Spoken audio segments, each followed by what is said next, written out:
Welcome, welcome. My name is Dr. Shareece. I am a licensed clinical psychologist. My degree is right up there. I'm licensed in Georgia. I have the telehealth license for Florida. I'm also licensed in the US Virgin Islands. That's where I was born and raised. And I have the PsyPact license, which is technically not a license, but it allows you to practice with telehealth in maybe like 40 some different states at this point. So I am going to talk to you all about the holistic psychologist. She is another person on the internet who I have had very bad feelings for when she came out, that, it's not necessarily my place to speak on or call people out, although I will be doing a video calling people out. I will be doing a video calling people out at some point and doing more to educate folks on what to look for. I did do a video on discernment, how to improve your discernment so that you can be better at figuring out like who is actually competent and has integrity and really wants to help you versus not. I put the holistic psychologist Nicole LaPera in the same category as like Mel Robbins and Jay Shetty. They have prioritized money over ethics and people. And so they are doing more harm than helping. When you are making capitalistic decisions, it means you're not really caring about the outcomes that people are going to get. And so your goal is to scale. And so we're going to talk a lot about a timeline of things. I'm going to start with maybe the first thing I saw on social media that showed me that, wait, there's a reckoning. Is there a thing happening? There is a thing happening. Okay. Holistic Psychologist is in a major lawsuit right now. She has over 10 million followers and has sold over 1 million books. You may know this one, How to Do the Work. The person suing her is her former co-founder and domestic partner, Jenna Weekland. The civil complaint alleges that Nicole LaPera shoved Weekland down a full flight of stairs, ankle and hand injuries, medical treatment required. The filing also alleges that psychological abuse and threats to leak private videos were done by Galvin, who is Nicole's wife, and at least $3.5 million in withheld money. These are allegations in a public civil lawsuit. Nothing has been proven in court yet. If you want to know more, let me know in the comments. Nothing proven, but I think there's a long history of chaos that is now coming to the front that has been evident for a long time. So I don't know if people have called her a wounded healer, but I thought this post was helpful in understanding the wounded healer. Hi, social staff. How are you today? Happy Monday. Let's see. So the wounded healer, I tried to make myself. The wounded healer is a concept where it's sort of like my own story, right? You come across mental health psychology as a way to heal yourself or heal someone in your life. And so you do this evolution of being better, growing, and then you help other people in the process. So the work is never really done. However, you do get to a place, right? If you actually done the work, you do get to a place where you have a level of peace and success such that you are not harming other people, right? You're not like your bleeding or your pain is not all on other people because you are in a really good place to be able to help people and give back. I think it's clear that, all this stuff with the lawsuit, it's clear to me that Miss Nicole, the holistic psychologist, is not in a good place. She's not in a good place. And so she's just been bleeding all over people. Let me make it bigger. So the wounded healer, and this is going to be a long video. I have a lot of things that I want to get through with you all today. But I actually cannot read that. So hold on. I thought it would show up much bigger. This lady. So she has a lot of troubles. We will get to some excerpts from the New York Times article at some point. Okay, at the end. So Jania Belafonte closes her reporting on Nicole LaPera with Jung's wounded healer, the idea that a healer's own suffering becomes the instrument of someone else's cure.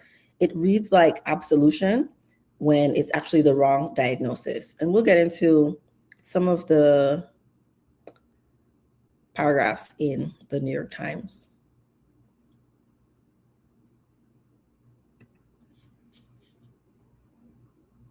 Because the lady has done a lot of harm to a lot of other people.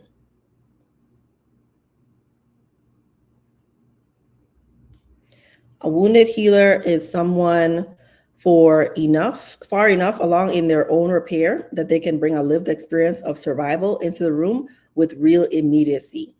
They know what the wound costs because they paid it themselves, and that knowledge, once metabolized, becomes usable for another person's healing.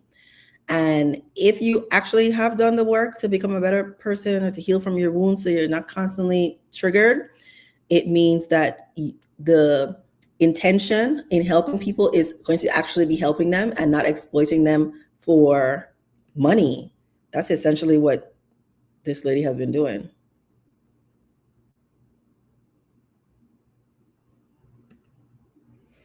So what gets described in the New York Times piece is not a person who is an actual wounded healer.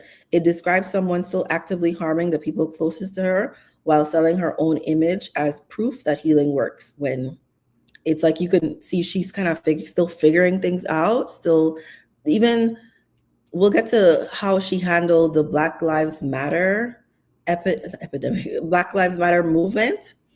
If you were following me, or if you know me in real life, or even how I operated on social media, you'll see no one had to tell me that I needed to speak up for Black people or oppressed groups. It's something that's a part of my paradigm for helping people, because it's important to include all people in this, quest for healing and oneness and peace and joy in this world. You cannot leave people out of the process when you're doing this sort of work. And this mass,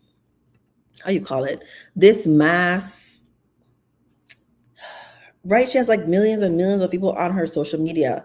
Giving like very vague, general advice is not really helpful to people in the long term, where what you need really is to sit in the presence of someone and have repeated positive experiences that push against the negative experiences that you've had in the past, which is, it takes time and it takes work. This is not easy work. I always describe to my clients that this sort of healing work and letting go of the shadow self and, the pain that you carried from childhood is not easy work, but it will bring you peace and joy in the long term.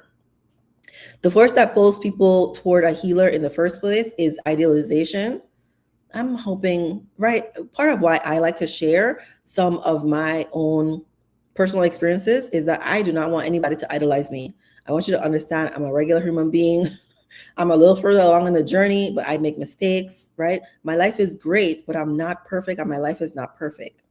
So it's what drew Weekland to Venice. Weekland is the third woman in the throuple, to Venice Beach at dawn. It's what drives people to hand over $26 a month and pour their life stories out to strangers online. It's the same relational phenomenon that organizes cults. And there was an episode of a podcast about cults that I am going to summarize for you all, because they're talking about the holistic psychologist without naming her. And so I think understanding some of the cult-like phenomena is also important and helpful. And it's I feel like this is like perfectly up my alley. I have a video on the difference between cults and religion, I think it is, and how psychology and spirituality, it's not a unique thing that I've blended. I've just in my studies see how similarly they align, and so incorporated that in how I do my YouTube channel. But these people who are trying to help people heal and grow and actualize and evolve their soul, it's a very similar work. It's why I also don't negate the role of a coach and don't negate the role of a spiritual leader in helping people get to the healing that they want. Everyone is not needing to come through a licensed mental health professional in order to live their best life. So idealization is the pull toward a figure who might finally provide what an early attachment figure couldn't. It's not naivety. It is a legible signal of an old, unmet developmental need, the wish for someone capable and steady enough to help. And you all know I specialize in trauma. I'm going to make another video where I talk specifically about the ethics behind all of this. Like, I do videos where I talk about other people, I do reviews of other people's, stories, all of that. There is a fine line. How do you say this? Gross veneers?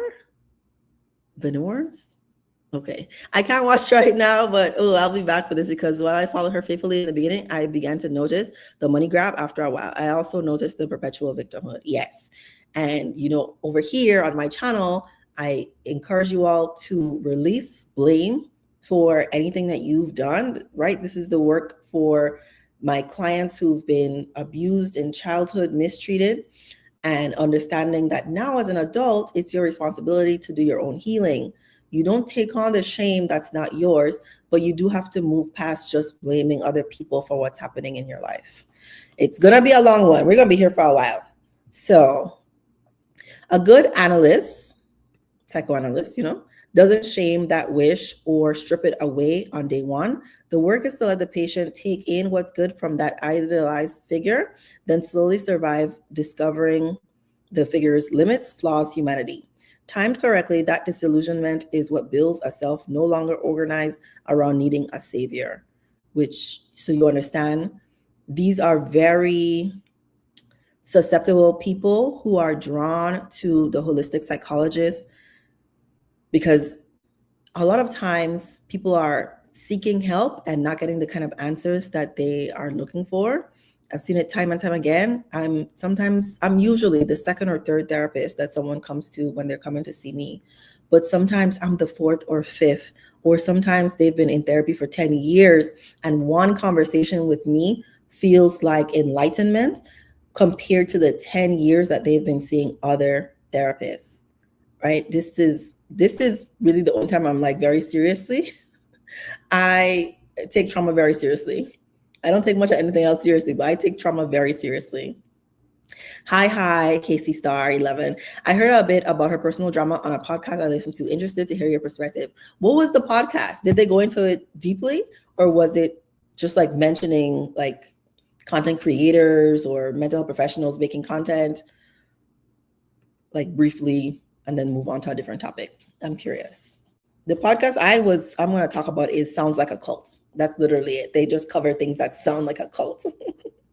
So self-help guru culture runs the sequence backward. I agree. It manufactures idealization and makes sure it never breaks. That's why I show you all my life. You'll get real. I'm not doing really vlogs anymore, but in part of the videos that I make, I talk about the mistakes that I'm still making because I'm a real person. The follower stays fixed in the position of the needy child. The leader stays fixed as the source of all goodness. Neither party can afford for that arrangement to move because the business model depends on it staying frozen. And to me, this is capitalism over integrity, over actually helping people. It is important for me, even in therapy. Listen, I make money, right, from seeing clients. I don't see clients, I don't make money. It is important for me to let my client know at the beginning, my goal is not to keep you here forever. I need you to get what you need and then say, thank you so much for your help. I'm moving on. I'm going to rely on myself because my job is to help people see they have everything they need. They didn't realize it. Maybe they didn't have the tools because they weren't aware of it, but eventually you're going to learn the coping strategies so that you can depend on you. I am not available for endless therapy. You know what I mean? I titrate people. We go slowly, month to month, once a quarter, something like that, so that we can get to a point where you feel ready to take on your life. And it doesn't mean I'm not still available at another time, when something else happens, but that I am not interested in keeping clients indefinitely just because of money. That's not right. That's not right. I'm always cautious of coaches or self-help people that use the word holistic in their description. I love the word holistic, but I completely agree, because is your holistic my holistic? I feel like in my experience, because I was living in Miami and I'm very much a natural hair girly. I like the natural products. I was going to be vegan for a while. I'm very health conscious. And a lot of times those folks would use the word holistic, and it didn't mean what it didn't mean what I meant when I said holistic. I'm talking about mind, body, soul, and living on earth. I'm not living in space. I'm not in the ether. I am here on earth. I'm a human here on earth. Help me here. Help me live my life here. And I feel like the holistic people, I don't know if they're really trying to help me live my life here.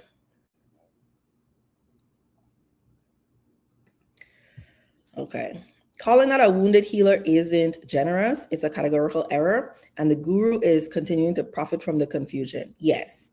Which is why I'm doing my series on the bastardization of psychological terms, because I just feel like too many people are taking advantage of you all, exploiting people online to get clicks and views. So Jordan Dunn has more essays that you can look at online to learn more about actual healing. We'll see. Okay, so then, hi, Elsid. Are you enjoying your vacation? I forgot where you went already. It's actually, I think it was a related show. The host is Corinne Fisher. Corinne? It's a politics show called Without a Country. Thank you. I'll check it out. Okay. So this is comments. You know, I love reading the comments. I think that I love to know what people think, what's going on with people. So let me see if I can make this. Yes, we can. That looks so good. No, I'm doing too much. Okay. I like to see myself too. You all understand, right? Comments tell us just information about what people are thinking. I like to know what people are thinking. So I don't know if Jordan is a woman or a man. They talked about, right? Every self-help guru is selling transformation and it runs on the same fuel. I'm not sure if every self-help guru is harmful. Do you know what I mean? It was cool for us to collab. It was great. I don't want to put every self-help healer, maybe they're particularly using the word guru to describe this kind of nefarious behavior, but I don't know. I'm just wanting to be cautious because not everyone who is coming from this framework or has courses is harmful, right? So every self-help guru is selling transformation and it runs on the same fuel. Someone idolizes a figure who seems to have solved what they can't solve alone. The platform has no incentive to disrupt that. Disruption is where the real work happens and real work doesn't scale. I don't know if it's true that real work doesn't scale. I do think real work can scale, but I think people have to be careful with how they scale. Like you really have to divest from capitalism and making as much money as possible when building a business. Psychoanalysis and therapeutic work is built to eventually fail the patient's idealization, true, on purpose at the right place, so something sturdier can replace it. A monetized following has no such design, I agree. The idealization has to hold because the business depends on it holding. Okay. So someone said, so you mean in the long run, it's not helpful, right? Funny enough, I am part of that $26 membership and I never log in or listen to anything there, yet I can't unsubscribe.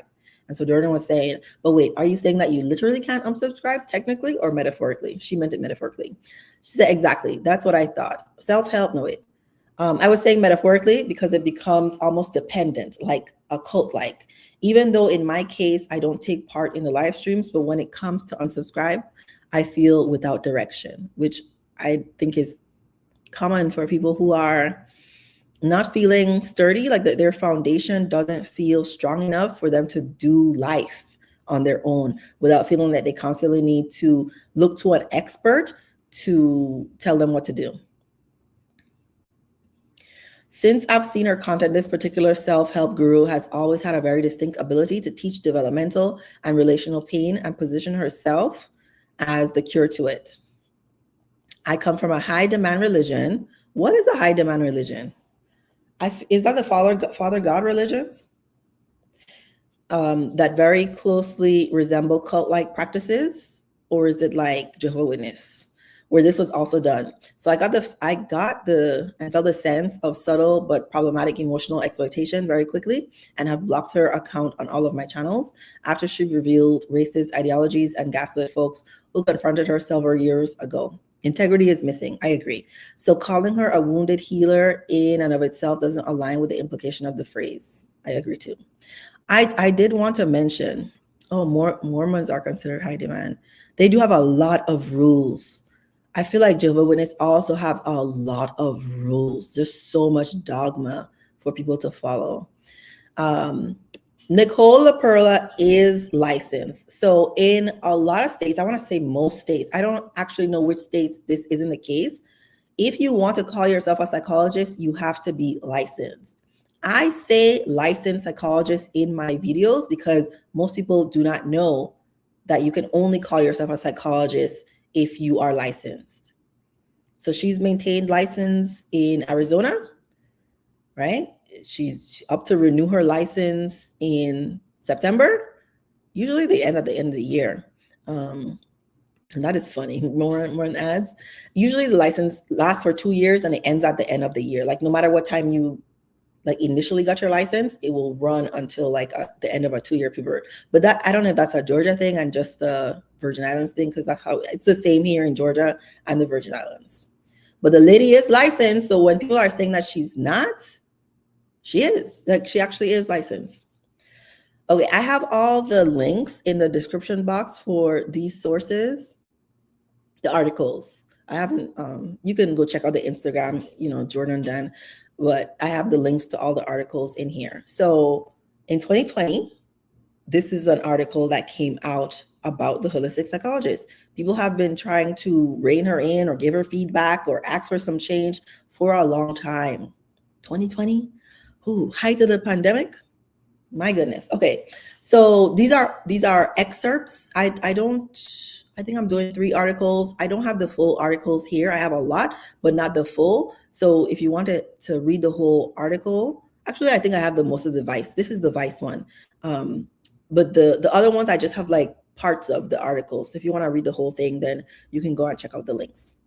In 2018, when Kaylee Friedman saw a post from a therapist stating that we all have the privilege of choosing our mindset, she immediately thought of all the people who don't have such privilege and how damaging that messaging could be for them. Said the rich white lady, Friedman, who now works as a therapist in Princeton, New Jersey, and runs an Instagram account promoting mental health awareness, wrote in a DM to the poster, Nicole LaPera, as healers, we need to be careful about this whole subconscious manifesting. It's a dangerous idea that perpetuates the idea that it's all on the individual to make it, Friedman wrote. We have gross systemic issues that shouldn't be ignored when talking about wealth and abundance.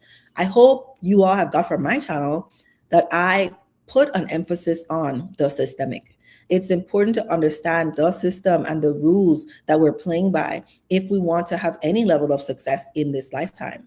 So I just recorded a video about the Dr. Jason Arday. I think it's important. I just feel like it's important for me to make a video about him. And so it'll be out on Wednesday. But you understand how systemically he was never supposed to be successful, and how, not that he couldn't, but that they would never really want us to be successful in that way. That is an important point that I think Black people across the world have to just be aware of. They don't want us to be successful. They're hating on us, literally hate us. And if you want to be successful in a way, it's going to take more than positive affirmations to get there. I love positive affirmations, right? I have multiple videos on my channel about, light and love and affirmations and how to get wealthy and all of that stuff. But that's not it. I do not prescribe that as the only step in living an abundant life. And people who do are disturbing to me because they never really explain the how of creating the life you want, especially if you come from an oppressed group or you've experienced trauma in your life. It's very, very hard to be successful. That's why it's typically just one in the family that gets out. In the conversation that ensued, LaPerla defended her stance. I listened to many mentors in this arena who are of different races and grew up in poverty, talking about how this very idea changed their lives. She wrote, "My deepest fear is that we are 100% responsible for our thoughts, behaviors, and reactions," she wrote in a later message. "This is empowerment, regardless of where you came from." Okay. Normally, this kind of exchange would be of little concern. There are tons of people on social media with potentially harmful opinions, right? This is something I have to scroll every day and just move on from nonsense. Except that LaPerla, better known as the holistic psychologist, is a psychologist with a PhD, a booming online therapy business, and 2.6 million Instagram followers as of this writing. This was 2020. I think she has like 9 million followers now. By the time the story is published, she'll likely have more. Her graphics explaining trauma, the reparenting process of setting boundaries, and building up self-love and ego work net tens of thousands of likes per post. And in the reparenting, it reminds me of Oprah Winfrey also gave Nicole LaPera a platform to talk about reparenting. And it's why, I don't know, as an adult, I think I just see Oprah differently in being so not discerning in prioritizing money over actual integrity, that she puts people who are harmful in places they should not be. I'm sure she heard before she had around talking about reparenting some of the posts or some of the concerns that people had. Why still then have her on? Oprah just be doing all kind of craziness. I don't even, because if I can feel this through the, my phone, just scrolling and looking at people and looking at their eyes without even being in their presence, because that's a whole other piece of information that you get when you're actually around people. You're telling me you can't tell she's a scammer, grifter, user, lack of integrity, but you don't really care because the book is nice? The book has dark energy. I don't know. I'm sure there are people who've been helped, but it's sort of like being helped with generic information. Or I don't know, the doctor told you to take this medication and what ended up really improving your well-being is that you drank water. I just think it's so basic what Nicole LaPera has done that I'm just like, you were helped? Really? It was just the information. Actress Hilary Swank left a glowing comment on one of the account's most recent posts. "I so wish I had known you 25 years ago when I started my journey down psychology lane. I get more from your posts than my years of sit downs. Thank you a million times over." You think this is true? This is so disturbing. LaPerla's work centers on the self and empowerment and how personal choices affect our mental, physical, and spiritual wellness. She calls the process she promotes self-healing, although the principle central to it could also be described as self-determination. Perla, we have all of the tools we need to heal, especially from childhood trauma within reach. Which the best scammers mix truth with lies, because this is essentially true, but the method that she goes about trying to help people is not good. "Hey, Dr. Shareece, can you make a video about the Drew I follow?" I just, what did I mention it in? I just did a couple of videos recorded today, and I forgot their name. I'll think about it, because I feel like it's all a distraction. Not that everything is a distraction. I swear, I'm not a conspiracy theorist. Thank you, DD. D1D.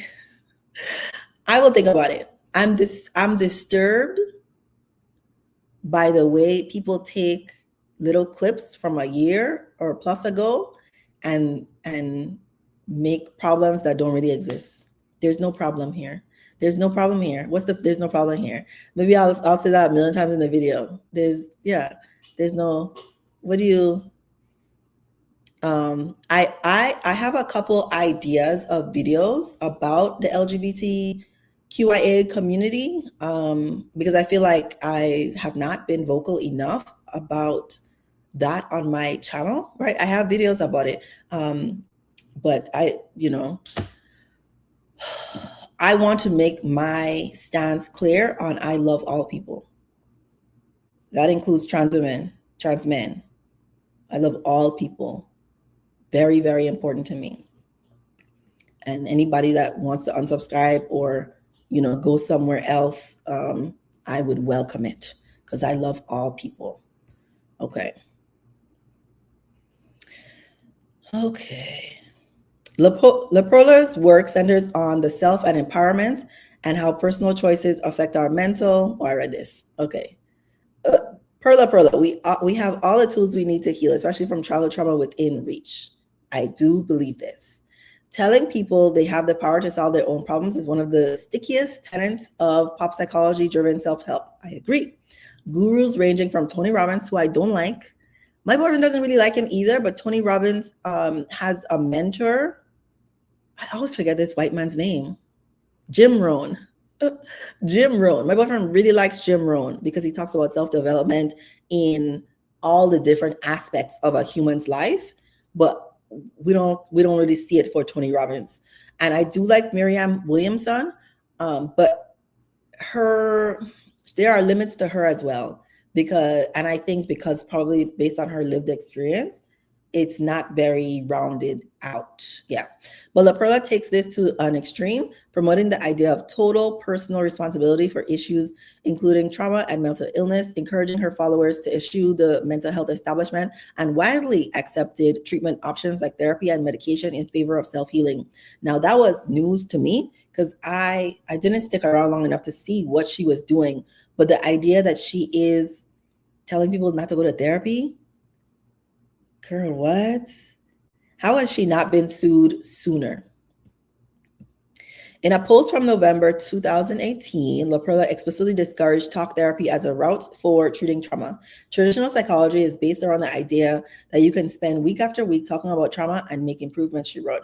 In my experience and from the other therapists who confided in me, this really leads to healing. You know I disagree. In a post from December 2018, LaPera discouraged her followers from seeking a diagnosis for mental illness and identifying with their own disorder, because the thoughts you have around diagnosis are the most powerful deciders between sickness and wellness.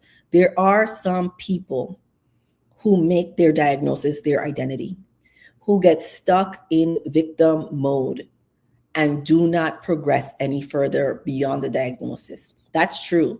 You see, I can understand how she got there, but it's not appropriate to tell people not to go to therapy. I think it's also important for people to understand, okay, we're not talking about Drew. Y'all can talk in the comments. I think it's important for people to understand the wounded healer, right? So me, for example, can only take you as far as they have gone. I do think part of why I am so effective at being able to help people with trauma, and I told you I specialize in sexual trauma.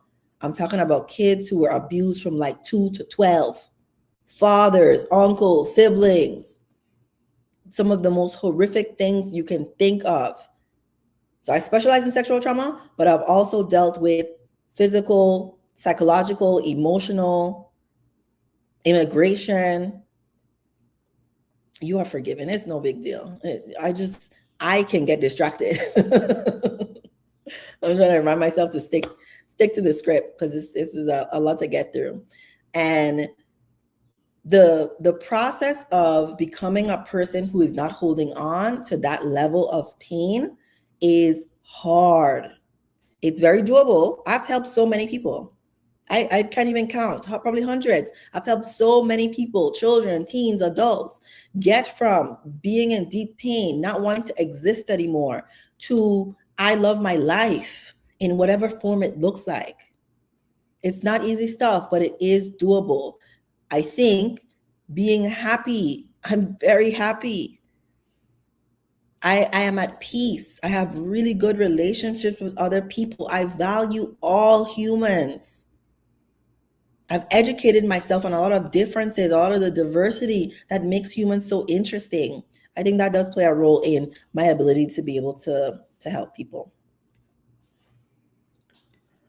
Okay, LaPera categorizes these rejections as part of the hashtag self-healers movement she founded in 2018. A Forbes profile from January, when she had only had 1.5 million Instagram followers, described her as a leading voice in questioning the mental health establishment, which does need questioning. I think I'm gonna cover, is it the Clancy? In my ethics on mental health professionals, cover some of that as well, because the medical system, the mental health system, it does fail people again and again and again. It does fail people. So it does need to be questioned and challenged. I was trained that all people can do is basically manage symptoms. I was not trained in that way. LaPera told Forbes, I wish I had been taught more about trauma, epigenetics, and the importance of conscious awareness. These are things I teach every day now because they led to immense healing. I was trained on all these things. And not only did I have that training like in classes, right? Diversity was embedded in every class. I was also surrounded by so much diversity that I sought out workshops where I could learn more about these things. That's not common for people in these like small PhD programs where it's 3 to 6 people in their cohort, and all they're doing is the best. I'm saying the best, but like research studies there's just so much bias. The research studies that do get approved and then published are often white men. Do you understand? So it's uncommon for them to teach people to unlearn anti-Blackness. It's uncommon for them to teach them the limitations of therapy, mental health. I decolonized therapy so that I could be of better service to my clients. Right? My professors helped me do that because they were constantly asking me about how the text and the theory applied to our real life. These are people who knew like 3, 5 languages, came from very different communities. How do these theories kind of generalize to humans, but also how do they not? What are their limitations for helping people with a different lived experience than a white American or a white European? These are things I got. Okay. When Vice first covered LaPera and the self-healers movement in April, Philadelphia-based cognitive behavioral therapist Marla Diebler called the tenor of LaPera's work irresponsible and unethical. I agree. As a student, I could have said this. Okay. I got my I got my degree conferred in 2019. Okay. I finished with my coursework in like 2017. I could tell this was the irresponsible and unethical lady then. Particularly her support of non-evidence-based or debunked theories that range from shaky to scientifically unsupported, like physical trauma storage, polyvagal nerve theory, and EMF pollution. I don't know what that is. Presented as fact on LaPera's Instagram feed and elsewhere, like her YouTube channel. A lot of these different methods for improving your life are mostly based in helping people be present. What most people who have experienced trauma are doing is constantly reliving the trauma. They're constantly replaying the script of victim and not enough from childhood in adulthood. And so even though these are not, I wouldn't recommend any of these things, but I know that there are different ways for people to find healing when they're practicing being present now. You're not in danger now. And if you can stay in the now, right? Like Eckhart Tolle's book, you are going to find peace. You will. Yet LaPera's followers told Vice how resonant they found her work. One 31-year-old follower even said that she stopped seeing her therapist thanks to LaPera, and a 28-year-old follower said she dialed back her therapy sessions from once a week to once a month after following LaPera. I have seen a few therapists over the years, and nobody has ever come close to helping me heal as much as Dr. LaPera has. 31-year-old Ali, who asked to withhold her last name for privacy reasons, told Vice, I am the living, breathing, self-actualizing proof that what LaPera teaches works. I would love if they did a check-in with her now. Razy 28 echoed the praise. I had a multitude of mental health diagnoses, and I was told that I will forever be dependent on medication and therapists, and that anxiety and depression were just a part of who I am and will be for the rest of my life, she said. The self-healers movement has changed that. I am no longer dependent on medication, nor do I suffer from anxiety or depression anymore. I mean, I'm one of those people who, I don't want to say I don't believe in medication, but if anybody asks me, nobody really asks me, I tell people I'm not the expert on medication. You should go to a professional who is able to prescribe because they've studied, there's so many different medications, there's so many ways that they interact. I don't think most people need mental health medication for their entire lifetime. I know that a lot of people use it for different stages of their life, but your whole life, I am concerned about it. Now, when it comes to severe mental health, we're talking about like active psychosis, schizophrenia. I understand the need for medication, in the long term, to help people stay grounded in reality. But I do think even the person with schizophrenia can find some understanding of themselves better and how their brain is working in spirituality. I wouldn't say they wouldn't no longer need the medication anymore, but there are a lot of people who were diagnosed with schizophrenia who do not go on to have another psychotic break. So, okay. While I do still have difficult days, as all humans do, they don't lead me to spiral into depression anymore because I am utilizing the tools and insights that I've gained through following Dr. Nicole. Diebler, the Philadelphia-based psychologist I spoke to in April, said hearing that people have discontinued traditional therapy in favor of following LaPera's work on Instagram made her sad. I mean, I don't know if I'm sad, but I'm concerned. Posting mental health related content is only part of LaPera's internet work. However, she also runs a $24 a month subscription service called the Self-Healer Circle, which launched in November 2019. It honestly started to sound like a multi-level marketing kind of thing to me. According to the Self-Healer Circle website, members get access to perks including a monthly live Q&A with LaPera, monthly guided meditations, book club access, a monthly playlist of LaPera's favorite music to dance, cry, and play to, and exclusive how-to content with practical steps to guide you in restoring the mind-body connection. Another thing that a lot of people do not get is community. Community is a part of my framework when I'm helping people move through steps. And so there's different steps that need to come before you, if you don't have community, there's different steps to get to before you prioritize finding community. But the community part is extremely important and can be so transformative and help people's coping skills sort of stick if they're engaging with other people who are very similar to them on a similar journey. According to LaPera's Facebook page, enrollment for the Self-Healer Circle sells out quickly every time she opens up slots for new members. The last enrollment sold out in just a couple hours, so setting an alarm for notification might be helpful. Girl, that's okay. LaPera has both private access to her subscription services members, as well as a large public platform, more than 5 times as many Instagram followers as fellow healer Miriam Williamson, from which to project her view. I don't know why y'all doing this comparison. But those views, particularly the ones placing full responsibility on the individual for mental health issues, strike many experts as deeply irresponsible. Taking systemic injustices and discrimination into account, including racism and sexism, it's clear our problems are not always our own fault, nor is solving them always in our control. In the midst of a racial reckoning in the US, some of LaPera's followers and Instagram psychology peers are saying they've had enough. As the popularity of LaPera's logic of self-healing has grown, her formerly supported peers on Instagram have become increasingly critical of the stress she places on personal responsibility without acknowledging other forces at play in trauma or the healing process.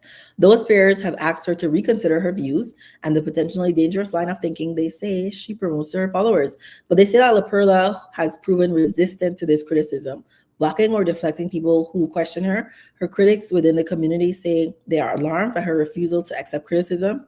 I'm not, especially criticism that her work erases the way oppression affects the mental health of those who experience it. She's doing exactly what I would expect a rich white woman at this point to do.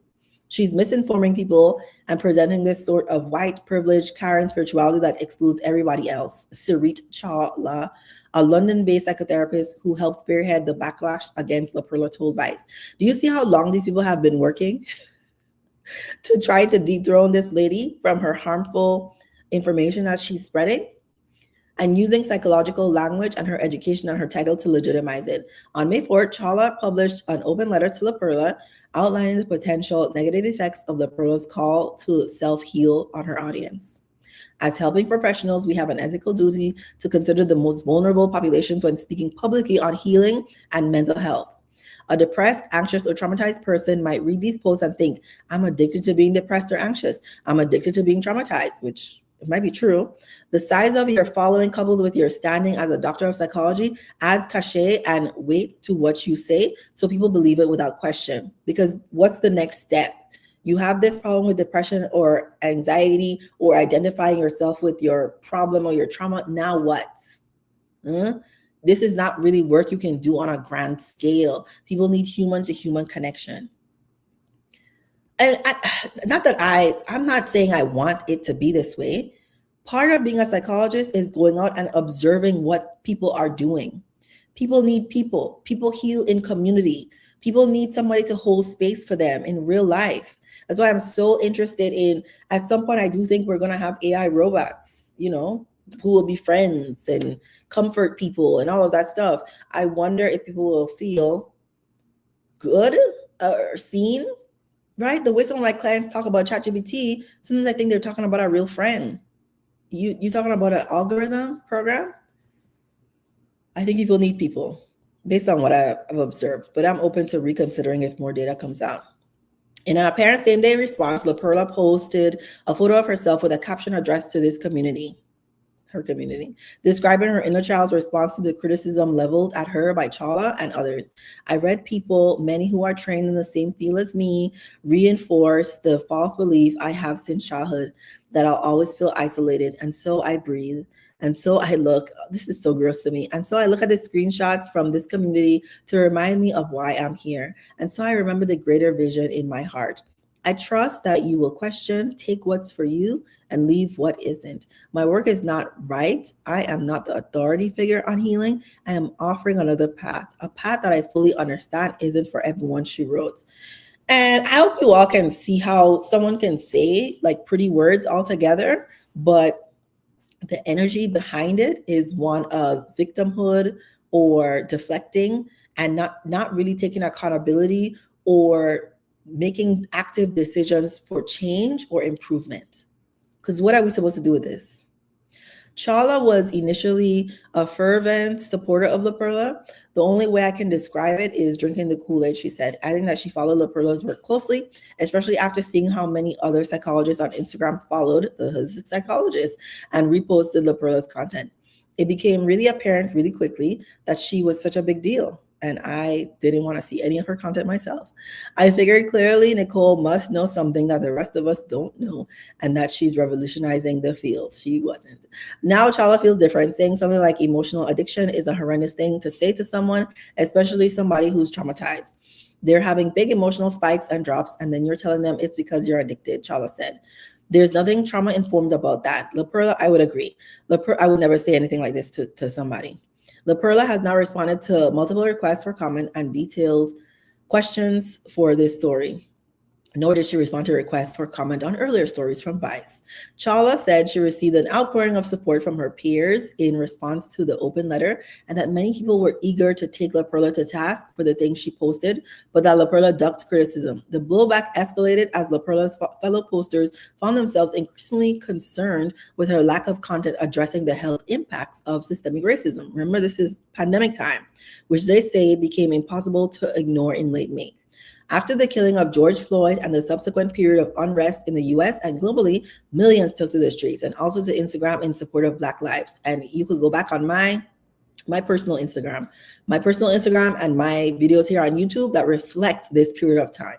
During that time, LaPera repeatedly failed to address the outpouring of Black pain online and in the streets, some of her followers on Instagram psychology peers said. Friedman said she felt compelled to share her experience nearly 2 years after it happened, after LaPera was called out by a nurse named Christabel Minta Galloway. Minta Galloway, who is Black, told Vice she started following LaPera in the last year or so, after someone else reposted LaPera's content onto her feed. She even joined LaPera's self-healer circle and particularly enjoyed the psychologist reparenting and inner child content. I make reparenting and inner child content too. Okay, I didn't consider her personal politics or none of that. Minta Galloway said, I didn't even look at her work, that didn't resonate with me. But in the wake of Floyd's killing, Minta Galloway said her perspective on life shifted. She was angry and devastated, looking for solace. I remember going to LaPera's page, wondering genuinely what she has to say about it, what resources or what work she has to put out regarding this that could be beneficial to me in my pain. So to other people I know in their pain, and that's when I saw that she hadn't spoken about it. Minta Galloway said she found this silence hurtful and borderline insulting, so she dropped a comment on LaPera's most recent post at the time expressing her disappointment.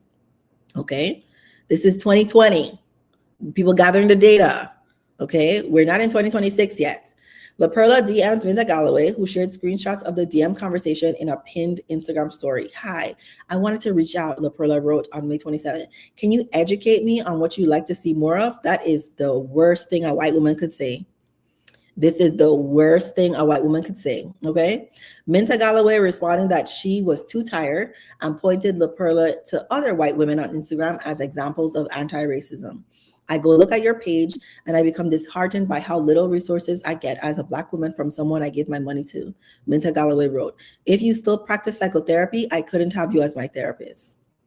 I was wondering if she does practice, like see individual clients. In response, LaPerla offered Minta Galloway a refund on the Self Healers Circle membership she purchased, with Minta Galloway accepted, and to buy her lunch, which Minta Galloway rejected. In her Instagram story commentary, Minta Galloway speculated that LaPerla was a Trump supporter, which LaPerla denied, and derided her for ignoring the plight of Black people in America. But Minta Galloway said her outrage was about more than LaPerla herself. It was also about the system that allowed LaPerla to reach incredible heights of visibility, apparently without any consideration to a basic tenet of reality for Black and white and non-white Americans. I cannot imagine having gone through 6, 7, 8 years of schooling in mental health care and having never educated yourself or been educated on racism in America as an American therapist. Well, can I tell you, that's probably 70, 75% of therapists. I can't even say just white therapists. I would say that's probably most therapists. For most therapy, I don't know if it's most, maybe half of therapy, race is not really an active part of the process. Race typically comes up in particular situations. And so we treat depression the same between white and Black, treat anxiety the same. You know what I mean? They show up in very similar ways. It's not until you get a more complex case or say something like trauma that then shapes how you have to approach it differently. Minta Galloway told, so it became about the people in these positions of power providing mental health services for a whole demographic that they are incredibly ill-equipped to assist. How could you not know? It almost felt inexcusable to me. So many of them don't know. I don't know. This wasn't a shock to me. They don't know. So many people have not unpacked anti-Blackness or decolonized any part of the way that they operate in the world. Especially when they get money. A lot of people take on the politics of the elite when they become more financially successful. It almost felt inexcusable to me. So then the other option in my head then is you truly don't care because there's no way you have never heard this before. It's probably more of an ignorance, but they don't really care. I don't think it's that black and white. Nicole really helped me, and so did her first book. I don't know that any of this is black and white. I think all of this is much more gray and complex than black and white. I do think Miss Nicole LaPera has put money over people. And that's why there's been so much pushback. And that's why there's a fall from grace now. I'm not saying that people weren't helped. Earlier, I read accounts of women saying how much she's helped them and how they've gotten help here in a way they haven't got from anyone else. Can what you're experiencing be true? And in general, she be harmful? Huh? Do I need to make a more extreme example of people who've been helped by someone who's very negative? Isn't this what all the people say when Diddy was accused of rape? He helped me. He never did this to me. What are you? You can be helped by a terrible person. That happens all the time. It doesn't stop them from being terrible, and it doesn't stop them from doing good things. But thank you, Yamio. On June 3rd, LaPera blocked Minta Galloway and posted an apology to her community in which she explained she blocked the Black woman for verbally insulting and abusive comments. Minta Galloway did write that LaPera could go F herself and apologized to her followers broadly for not speaking on the reality of systemic oppression sooner. Not speaking on systemic oppression is harmful. Only a certain kind of person does that. Okay? Danielle said that Freeman's post about LaPera confirmed the reason she unfollowed the holistic psychologist in February after beginning to follow her in 2018. I know she has helped a lot of people like Yemio. Danielle said. The intention seems to be to make people feel empowered to take control of their trauma and mental health. But in the end, it feels very disempowering to me to be told that it's all about how I choose to see it. Because from my perspective, that is important, but it's just one part of what it means to be on a self-healing journey. Danielle said LaPerla's popularity was obvious, but the self-reliance messaging behind the account's content gradually turned her off. Her post made me feel bad about myself, and I felt crazy that so many others really felt seen by her. Danielle, who is white, said, I found Kaylee Friedman's Instagram recently and then learned about how LaPerla has mistreated and harmed Black women from Freedom's pinned Instagram story, and then saw things from a totally different point of view that I hadn't even thought about. Kaylee just made me feel relieved and that I wasn't crazy for feeling so invalidated. Sometimes, probably every 3 to 6 months or something, I see very, very, very, very successful people, and I'm just like, what is happening here? Because I can see how harmful they are, but they are loved by so many people who are probably just at the beginning of their journey and haven't made it to the point where they can see through, right? They can discern that this is not an authentic person. It's not an everyday thing for me, but every now and then I am just so shocked and disturbed that certain people have so much power, particularly in the mental health and spiritual community. There's so much grifting that goes on. Minta Galloway said she ultimately found Instagram's mental health community to be supportive of her call out, but she also never received an apology from LaPerla for the way LaPerla described Minta Galloway on Instagram. Yeah. LaPerla hosted conversations with Black women on her Instagram page and posted a graphic for Juneteenth. See, I'm not that bad, okay? We are not free until we are all free. Black Lives Matter. Hashtag self-healers. Otherwise, LaPerla's detractors say her content was essentially returned to business as usual, which is what almost everyone did after the pandemic, after the Black Lives Matter movement. In fact, they dismantled diversity, equity, and inclusion.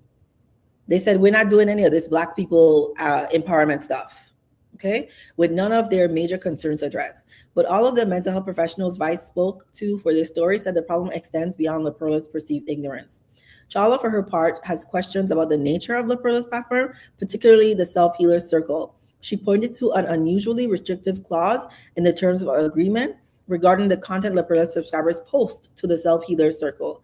Any comments and DMs she is apparently laying claim to as her intellectual property. Okay, and that includes anything that happens in this Facebook group where people are talking about their intimate pains and traumas, their deepest traumas.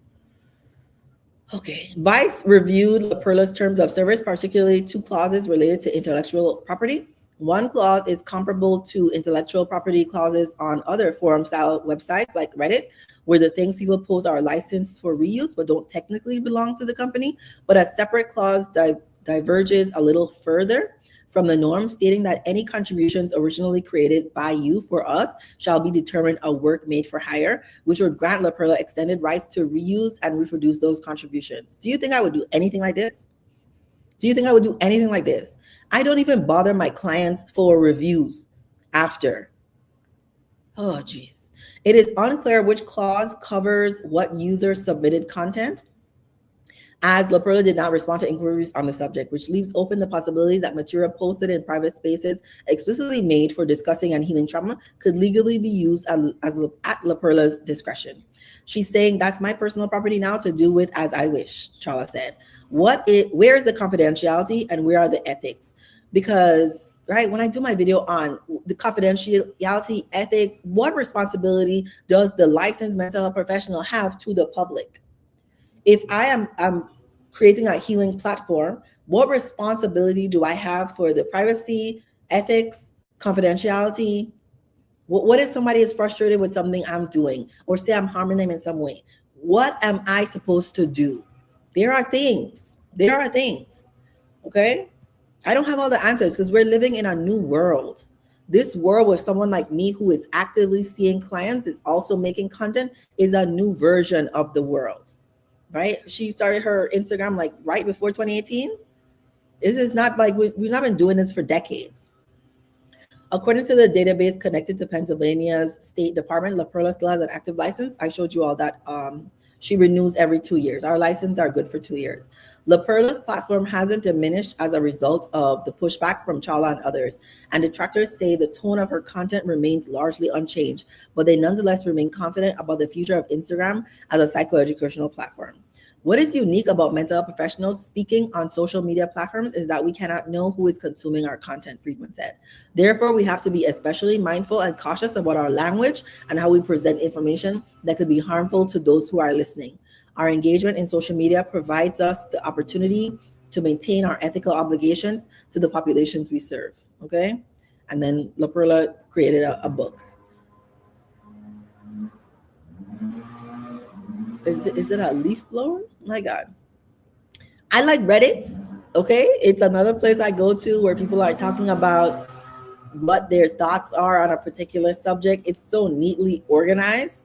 And so I really like to see what's happening on Reddit. And so she has a subreddit, okay, where people are saying, be wary of the holistic psychologist, okay, in your healing and recovery. Though much of it sounds good and feels validating, it often contains misinformation and pseudoscientific messaging that can be harmful, right? You can understand how some people might benefit from the messaging, but that it contains misinformation underlying pseudoscience that can be harmful. An example is Dr. Nicole LaPera on social media, right? She has 2 highly rated self-help books and millions of followers on Instagram and TikTok. She posts consistently about childhood trauma, promotes her books, and pushes her self-guided, aka lacking individualized treatments or assessment subscription group called the Self-Healer Circle.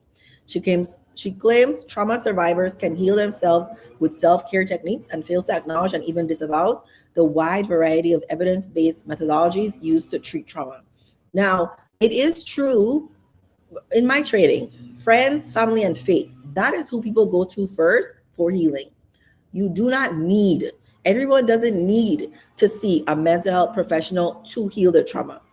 In fact, I also have a tagline, relationships are for the evolution of your soul. You can do that in a friendship relationship, right? I have an example. I have a live here on my channel with my ex-best friend where we grew, learned together. Also, romantic relationships can help to evolve your soul. Someone holding up a mirror to you and you get more information about yourself, you have the opportunity to become a better person. Everyone does not need therapy. I think everyone would benefit from therapy, but everyone does not need therapy. And some people just need a book. Everyone has not gone through trauma. I know specifically because trauma is so all-consuming for a person that it's very helpful to do evidence-based methodologies. I use trauma-focused CBT. I use a lot of things, right? My base is trauma-focused CBT, and then I pull interventions from other theories. I incorporate spirituality if my client is open to that, which a lot of my clients are because they resonate with me where I am. It is harmful to say that only one way of healing works, like the Perla does. She makes it sound like the only way you can find healing is through this way. When what I say is there are so many different ways to do a thing. There are so many different ways to do a thing. I have one way. We're so complex as human beings. There's so many ways, okay? But examples of the misinformation that many people probably are not catching, but are there. Do not believe in mental illness, right? That's basically what she's saying when she's saying, like, don't identify with your diagnosis. Don't believe in therapy, but has her subscription-based service, right? Where people can pay, I guess the price increases $1 every year.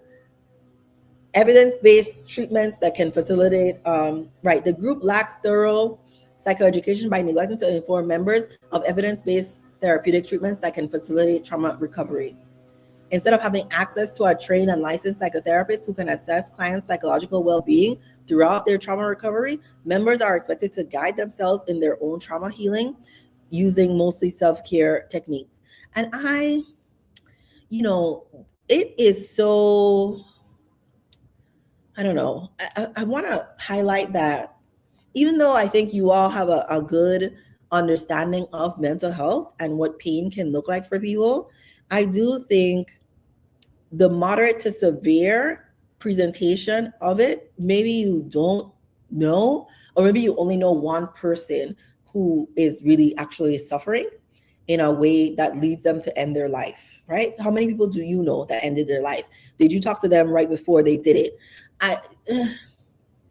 So it's not like most people are not meeting criteria for anything. You might have anxiety. You might have had one depressive episode or feel really sad sometimes or for a few days, didn't want to get out of bed, right? That's not like clinical depression. And so for people who are actually struggling, those are the people I see, okay? And when they come across content like this, it typically makes them worse.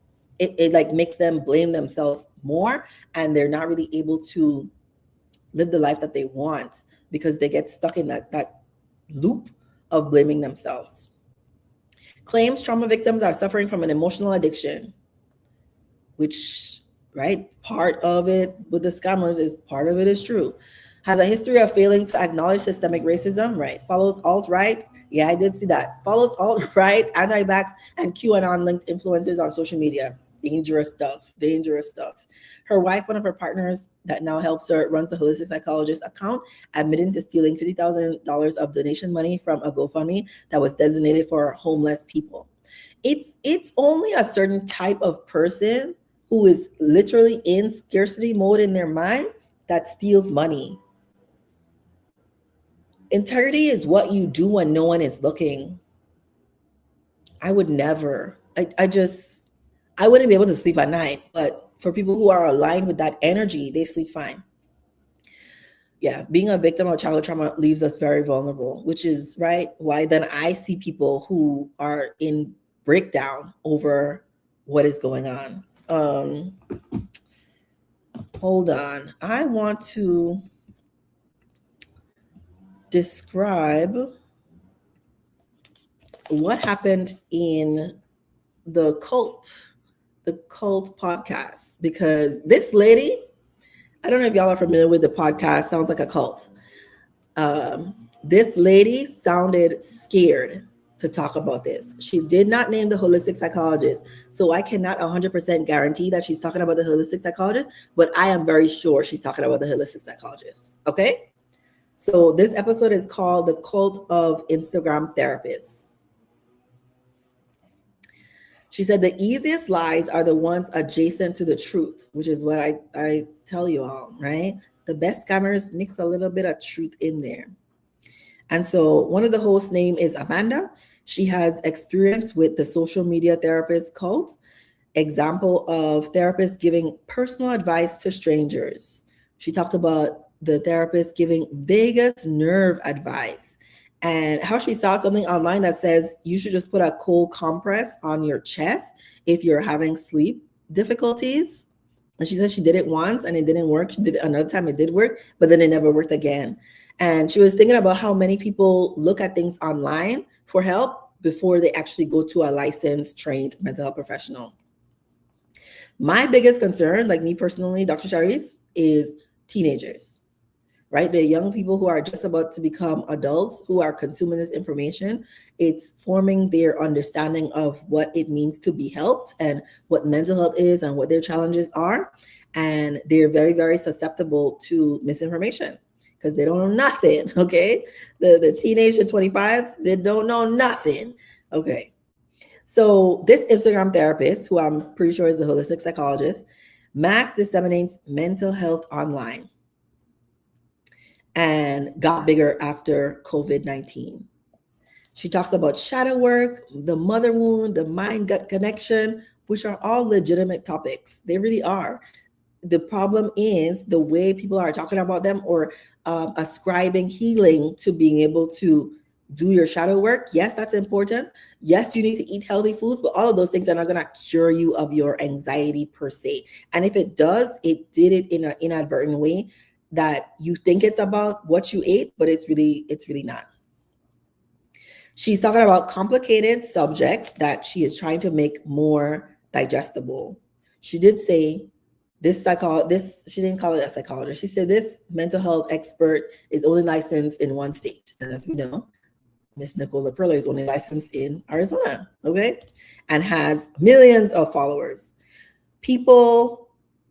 She's concerned about people who are susceptible to this. And Amanda genuinely sounds afraid of what this person might do. She was talking about how Nicole LaPera. She didn't name her, right? I'm just gonna keep saying Nicole because I'm pretty sure that's who she was talking about. She was saying that she's quite litigious, and so speaking out against her probably would end poorly for her. And she talked about conspiracy and spirituality, how the Nicole LaPerla merged those into like a conspirituality, talking about how the world is controlled by evil people. I am not a conspiracy theorist. I'm not a conspiracy theorist. I'd like to say that. I don't know why. My father is a conspiracy theorist. Like he actually has psychotic delusions. So it's fun for me to say I'm not a conspiracy theorist. The world is controlled by evil people. Do you see how some people can really be seen and understood by what's going on? I do think Elon Musk is evil or close to evil. I do think Donald Trump is demonic or close to demonic. These are the people that are in charge of the free world. So it's not really far off to say the world is controlled by evil people. It kind of is. It kind of is. There are so many people harming so many people, so many billionaires misusing, hoarding their wealth. That's kind of evil to me. I don't think we have to not call something what it is in order to talk about like what's on the other side of that. We can talk about how it is important for you to do your own healing work while still saying, yeah, and we have crazy people in office running the world, starting wars. That's some evil stuff, okay? But I could see the grift. I could see the grift of Nicole LaPerla. The IG therapist says she has the answers. Mainstream mental health is corrupt. People are part of a monthly healing circle, right? Doesn't it sound like Nicole LaPerla? She did not name Nicole LaPerla. She did not say Nicole LaPerla. She did not say holistic psychologist. She never even said psychologist at all. She just talks about IG therapists. So they're part of this healing circle, and there are other smaller circles from her followers. And that's why it really started to sound like an MLM to me. But probably it's more cult-like, which is why they've done this podcast on the cult. It sounds more hierarchical, which I feel like America is obsessed with hierarchy. I don't really care about hierarchy. All right. If I hired a therapist, I would be their boss, but they would be making almost equivalent to me. That's my hierarchy. That's my framework.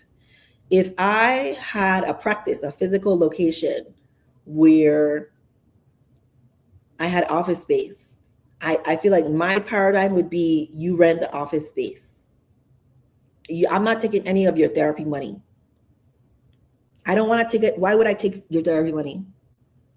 Right? When I had a financial advisor, she came with this hierarchy, scaling, the capitalism, make as much money as you can. That's not what I'm trying to do. I'm not trying to make as much money as I can at the detriment of other people. So I'm not taking half of what nobody else is making. If I provide a space, somebody can rent out my space.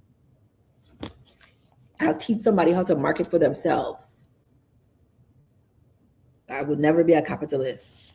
But you see how people like me end up not getting higher in because I don't care and I don't want it, but we don't end up pursuing like big grand things where we do be in charge of other people, or because then everything would trickle down from the top. But I don't want to do all that. I just want to eat food and travel. So a former follower who had ADHD and OCD, when people put those two things together, I do wonder if it's autism. I might make a video on autism. I haven't really decided yet. But this is an aside. If you are neurodivergent, it does mean therapy is different for you. Like you need somebody specifically who understands neurodivergence in order to benefit from any of those modalities, because none of those modalities, none of the theories that we learned are made for neurodivergent people. No, not none. That's a lie. There are a lot specific for autism. There are modalities specific to autism. That's about it. Motivational interviewing could help somebody maybe with ADHD too. But if you think you're neurodivergent, you should see someone who understands neurodivergence. Okay. This person liked attachment theory, and she introduced her brother and sister-in-law to Nicole LaPera's Instagram page. And so they all ended up taking classes. The brother and sister-in-law had kids, and the influence of LaPera's Instagram led them to take the child off their, not the child, led to the brother ending, like stopping his medication, which then led to him trying to end his life and cut his sister off, all after getting involved in this healing circle, which just sounded really wild. But he was basically told that he needed to get off the medication if he was really serious about his healing. And they ended up like cutting her out of their life because they were told to tell her that she was not operating from a high vibration. Right? Then we get into the cult, like leading people away from their families and their support systems in order to exploit them, right? Because they're paying them. So Amanda is saying IG therapists should never give absolutist advice. I completely agree. It's basically why anyone in the mental health professional stays within their scope of practice. We cannot help everybody. People are too complex. Psychology is too wide to be able to say, as a psychologist, I can help everybody. That's why I tell you all, I specialize in trauma, I specialize in child psychology, I specialize in psychological assessments. So I can deal with trauma and anxiety, trauma and depression. I'm not seeing someone who's schizophrenic. I'm not seeing someone whose primary concern is addiction to alcohol or drugs. I'm not. I am sending those people on their way to someone who can better support them, who specializes in that field. Okay? Giving absolutist advice is harmful. It's dangerous. I don't even do that when I'm talking about trauma. Like I said earlier, I have one way to healing. It's not the only way. My way helps a lot of people, but it's not the only way. And so that's part of what I do also when I'm saying, I think I can help a lot of people, but I might not be able to help you. My content might not be for you. The way my therapy style might not be for you. Especially, I usually help people after they've done a certain level of self-awareness and work. So they have some coping skills. It's not common for me to still be teaching people how to name emotions. I do that well, but by the time someone has seen me, somebody has already taught them how to name their emotions and which coping strategies they should use to calm themselves. Yeah. And Amanda from the Cult of Instagram Therapists and the Sounds Like a Cult podcast said, therapists who blame parents for and everyone else for everything are dangerous. Okay. IG therapists keep people coming back to their account by telling people what they want to hear. I'm telling you what you need to hear based on how ready you are to hear it, so that you could say one day, I don't need to see you anymore. Okay, that's my goal. It is hard to verify if a therapist is being ethical and appropriate when there are still therapists who tell clients what to do. Now, a therapist really should not be telling clients what to do. We should be helping clients come to a conclusion. Now, giving psychoeducation is important and helpful. That's why I like to give statistics about things, but I'm not telling you all what to do. I could say, paying attention to your heartbeat or your breathing is really not effective based on research when you have anxiety or when you've experienced trauma. Like asking you to pay more attention to your somatic senses usually backfires, right? That's not like advice. That's giving information. Advice is saying, stop doing those deep breathing exercises. I would never tell a client to stop doing anything unless they're like actively in danger. Like the only time, and it's rare to get a client who is actively in danger from a physically abusive partner, it's rare. But when that does happen, when anything about safety or self-harm or any of those things come in, we need steps. Thank you. We need practical steps. We need, here's your safety is in jeopardy. The children are in jeopardy. We have to do something now, right? And sometimes I can, if it's not imminent, sometimes I do push. It's not imminent, but that man was acting crazy. I need you to understand how crazy that was, how scary that was. It's not imminent, but I'm here to support you. I'm a guide. I'm here to support you. So thank you, so Steph. People throw around the mental health buzzwords, the things that drive me crazy, okay, that I'm making the whole series on, to the point where they've lost their meaning. And she mentioned these: trauma, narcissist, gaslighting. Is everything a trauma? I wasn't really hearing anybody say everything is a trauma, but most people have experienced some kind of traumatic situation. And what can be traumatic for you, which is, I mean, part of my training, what can be traumatic to one person doesn't feel traumatic to another person. There are objective traumas, but a perceived trauma I treat the same way as an objective trauma. It matters mostly how it affected you, not what it was. Okay? So the IG therapist says all disease is connected to trauma. That's a very absolute statement. I did download a video from TikTok where the woman was saying, be mean or get an autoimmune disease, because there is a link with like keeping in your feelings, like not expressing your anger, and developing some kind of illness later in life. You probably have been able to see it in your own life. Like what kind of people, usually women, develop autoimmune diseases, and how did they live their life before? Because it's quite rare to see wild and free and doing what she wants woman then having to sit down based on an autoimmune disorder. That's rare. And we don't really know what's going on in people's lives. But what's most common is the woman who took everything, sucked it up, didn't speak up for herself, develops multiple sclerosis or lupus, or there's always something else that's happening in the body. These things are connected, but they're never really 100% of the case. Like we still don't know what causes cancer. I don't think it's one thing. I think it's a collection of factors and symptoms that create the perfect environment for someone to develop cancer. I do think emotions play a big role in it. But I think how you see yourself, the food you eat, the environment you live in, I think all these things also matter. And so saying one thing and that you will have the answer to everything and you can heal yourself if you just try hard enough, pray hard enough, right? That's when it starts sounding very cultish, because can we all the time? Okay.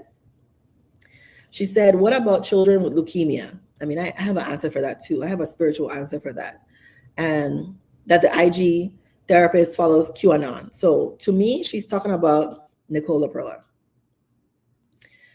And yeah, and you know, I have concerns with people who sell courses or who do like subscription services. Heavy on, I'm not selling you anything. I have a website. I have a poetry book. I have t-shirts, mugs. I was gonna say I'm not trying to make money. I'm trying to make money on YouTube. I'm not sure I want it to be, I'm open to it growing as big as it can get, but I'm not pouring all my energies into this to make millions. I don't know, to like, but by whatever means necessary, get what I want out of helping people on social media. I'm not necessarily knocking anybody who does that, but I do think it does make a difference if this is your primary source of income and if you are more concerned with scaling than giving people what they actually need and what will benefit them in the long term. That's my perspective, but it's probably why I'm 37 and not a millionaire, because I refuse to exploit people. Not all millionaires do not exploit people. All billionaires do, but not all millionaires. My boyfriend's number is 10 million. He says normal people can make $10 million in their lifetime. Like normal, you know what I mean? Like people who are building a business that is actually helpful to the community. Beyond that, he thinks people are probably doing nefarious things in order to keep making millions and millions and millions of dollars. Okay. So this is an opinion piece, but I thought it was helpful. So there's just sections of this. You can go at the Link in the description if you want to read the whole thing. But I just thought it was interesting. I don't know why I liked it. It merges spirituality and psychology. Okay? No need to get over your ego. And I don't know if anybody's ever wondered why I don't talk about death, ego death. I don't talk about the ego death. That framework, as you'll see in here, it's not really aligned with how I view healing. Okay? Your ego is not your enemy. And as a person who understands, because in this article, she's also gonna, I don't want to call it article, in this opinion piece, she's also going to talk about the psychology ego and the spiritual ego. Your ego is not a demon you need to slay. It's not a monkey mind that needs to be silenced. It's not an annoying stream of thought floating by like clouds during meditation. Your ego is a child in need of your unconditional, tender-hearted love. It's the psychological structure that allows you to know who you are. It helps you distinguish me from you. It's a constellation of parts that, when reasonably integrated, help you build a stable identity that allows you to distinguish yourself from someone else, that helps prevent enmeshment and boundarylessness, that protects you from cult leaders, okay, who want to encourage you to merge with them in the name of divine merging. That ego death stuff I find useless. I'm sure somebody feels helped by it. I prefer, I don't know if I prefer, I don't really use this. I think I prefer the wording, the dark night of the soul, but that's not something I incorporate even in my own spiritual practice or in how I talk about spirituality online. There usually is a dark period, like before you like come out, you know what I mean? But I don't know. I guess I feel like it's kind of, I don't recommend it. I don't recommend it. Anybody talking about ego death stuff, ego death, I feel like they're operating from fear. And there's only fear and love, okay? Your ego lets you make clear decisions, tolerate not getting what you want, delay gratification, regulate reckless impulses, and maintain healthy boundaries. It allows you to remain yourself while staying connected to others. When we think of egos, we tend to think of loud, arrogant, or narcissistic people, but those people don't have healthy egos. They have overbearing, unhealthy egos that often mask an unstable identity because of childhood trauma. A healthy ego is quietly sturdy. It knows where you end and someone else begins. It can say yes without collapsing into people-pleasing, and it can say no without drowning in guilt or fear. A healthy ego can tolerate disagreement without feeling annihilated. This is literally the work I do in therapy. It can admit mistakes without falling apart and receive feedback without becoming defensive. Ironically, when someone has genuine ego strength, they usually don't spend much time defending their ego, okay? This is when people start giving you information you didn't ask for. What's an example? I have a terrible example. It's the first thing on my mind. I was watching Jessie Wu. I was watching one of her videos. She just happened to talk about her boyfriend again, and about all the things that he's doing and all the bags that he buys. And I'm just like, I don't know if people can see that as, right? I only saw one comment that talked about it, but I was like, you don't understand how you trying to prove shows that you aren't really that strong or secure around this particular topic. But, I wish her all the best. I think they're very happy, okay? They have enough ego strength to handle the nuance of, I'm a generally good person who just did something not so great. Early childhood trauma impairs healthy ego development. It does, okay? And then she talks about the difference between an unstable self or weak ego self and internal family system self. I don't know enough about internal family system to recommend it. I've purposely left those parts of her opinion piece out because that's not kind of what I'm here for. I know she's blending the two. I use psychodynamic and trauma-focused CBT when I'm helping people. Some things from DBT, some things from motivational interviewing, some things from object relations. I just use other things, right? I've thought about doing a training on internal family system, but I just feel like if it ain't broke, don't fix it. Okay. One of the reasons conversations about the ego become so confusing is that psychology and spirituality are often talking about two different things using the same language. When psychologists talk about a healthy ego, they're talking about the developmental achievement of having a stable sense of selfhood or identity. This includes knowing who you are, being able to separate and distinguish yourself from others, trusting your own perceptions, regulating your emotions, making choices aligned with your values, maintaining healthy boundaries, and staying connected to others without losing yourself.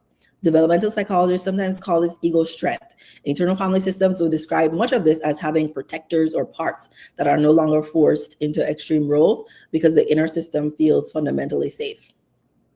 Ego development comes before transcendence, right? She has a whole section on that.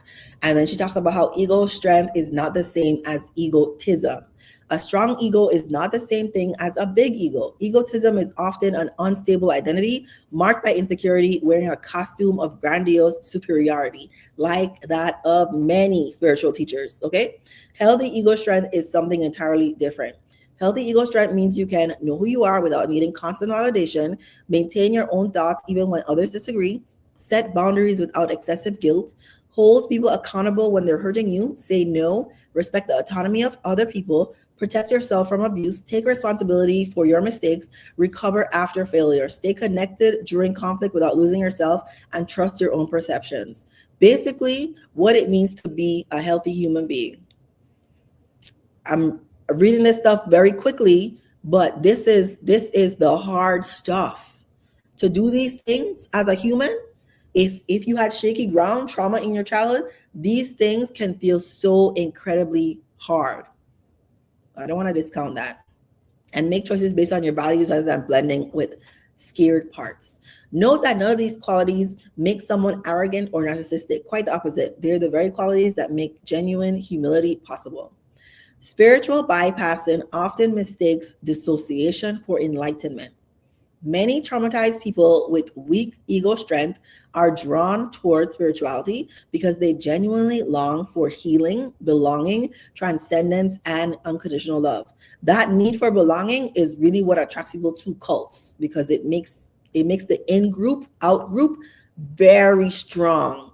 Like you feel it, like they it's tight in there when you're in the in group, and so you feel you're overwhelmed with that sense of belonging, which is what they're looking for. There's nothing wrong with that longing, but some spiritual communities unknowingly reward trauma adaptations. Or knowingly, people who have poor boundaries are praised for being selfless. People who suppress anger are called peacemakers. I think they know they are using and exploiting people, or praised for their dispassionate equanimity. People who abandon their own needs or safety are considered spiritual martyrs. People who tolerate mistreatment without holding anyone accountable are admired for their endless compassion. People who ignore their self-protective spidey senses are congratulated for trusting the teacher. What psychology recognizes as fawning can easily be mistaken for spiritual surrender, right? I think part of what's happening right now in the world, because there's so much chaos, and maybe because social media is so big, you see more of the spiritual psychosis, more of the blending between spirituality and mental health, that people are really trying to figure out, like, how do I find healing? How do I make peace with life and myself and all this pain that I'm going through? And maybe God told me to do, and it's just never God, okay? What looks like ego transcendence may actually be self-abandonment. The nervous system cannot tell the difference between I am surrendering to God and I am giving away my agency in order to survive in the presence of this flaming narcissist. Only careful discernment can make that distinction, and learning that kind of discernment requires healthy ego strength. Yes. Cult leaders love weak egos. Yes. There is a really important reason so many high demand spiritual groups emphasize ego death long before they emphasize psychological health. If every disagreement can be dismissed as your ego talking, legitimate concerns become impossible to raise. If someone questions financial exploitation, sexual misconduct, emotional manipulation, or abuse of power, they are told they simply haven't transcended their ego yet, and blame is redirected to the one protesting, who is insulted for not being spiritually advanced enough. And you can see this even in organized religion. You didn't pray hard enough, right? You didn't believe God enough. You didn't trust God long enough. there's so many ways that people use this to use and harm people and get their money and call it tithe and offering. If you say no, your ego is resisting. If you call out hypocrisy, notice contradictions, or protest two sets of rules, then your ego is judging. If you express hurt, your ego has got the best of you. If you're grieving, you aren't practicing non-attachment enough. If you leave, your ego has won. Lather, rinse, repeat. This is psychologically dangerous. Healthy ego strength is precisely what allows someone to recognize oppression, resist manipulation, trust their own perceptions, spot gaslighting, and reality distortions, maintain boundaries, and leave abusive people or systems. A person with healthy ego development can still be deeply spiritual. That's me. They're simply much harder to exploit. That's me. That's why I'm taking to saying more names online of people who I think are harmful or not helpful, at the very least, to people. Inside of ego death healing, the wrong kinds of spiritual teachers don't want you to figure this out. If you send them this article, they're likely to say, don't listen to her, she's in her ego. But the right spiritual teachers will celebrate you, support you, encourage you, gently nurture your ego strengthening, tolerate being challenged, admit when they're wrong, and get curious about your efforts to deconstruct harmful spiritual teachings and create a space for you to rely on yourself so that you're not constantly dependent on them for what to do next with your life. Okay?